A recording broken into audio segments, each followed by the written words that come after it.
Everyone agrees that pain is a universal human experience. We now know that pain is 100% of the time produced by the brain. This includes all pain, no matter how it feels, sharp, dull, strong or mild, and no matter how long you've had it. You might have had it for a few weeks or months. This is called acute pain, and it's common with tissue damage, say from a back injury or ankle sprain. And generally, you'll be encouraged to stay active and gradually get back to doing all your normal things, including work. Or you might have had it for 3 months or more, and this pain is generally called persistent or chronic, because in this type of pain, tissue damage is not the main issue. What's less clear, though, is when you're told you have chronic pain, is knowing what's best to do about it. Well, in Australia, chronic pain is a really big problem. In fact, 1 in 5 people have it. Having a brain that keeps on producing pain, even after the body tissues are restored and out of danger, is no fun. Some people say it still feels like they must have something wrong. But that's just it. Once anything dangerous is ruled out, health professionals can explain that most things in the body are healed as well as they can be by 3 to 6 months. So ongoing pain being produced by the brain is less about structural changes in the body and more about the sensitivity of the nervous system. In other words, it's more complex. So to try and figure out what's going on, you need to retrain the brain and nervous system.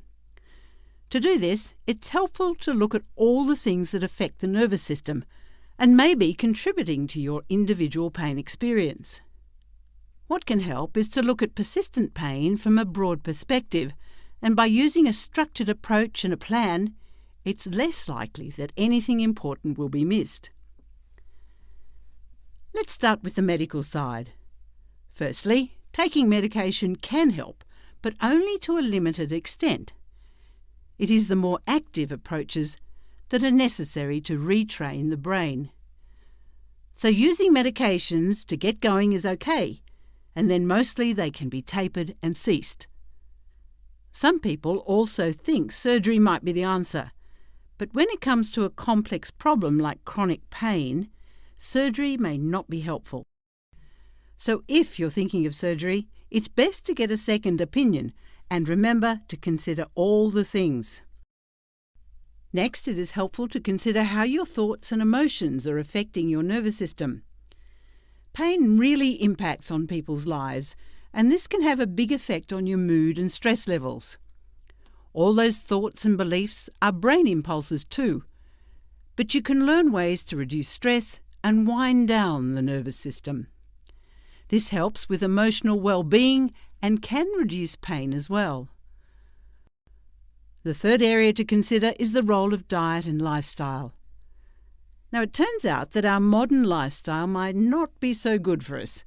In fact, what we eat and how we live may really be contributing to a sensitized nervous system. Looking at all the things like smoking, nutrition, alcohol, and activity levels, and seeing if there are any issues is a good beginning, and these things can go on your plan. Then there's often enormous value in exploring the deeper meaning of pain and the surrounding personal story. By stepping back and looking at all the things that were happening around the time the pain developed, many people with pain can make useful links between a worrying period of life and a worsening pain picture. For many, recognizing deeper emotions can be part of the healing process. Last, but by no means least, is physical activity and function. From the brain's perspective, getting moving at comfortable levels without fear and where the brain does not protect by pain is best, and you'll gradually restore your body's tissues.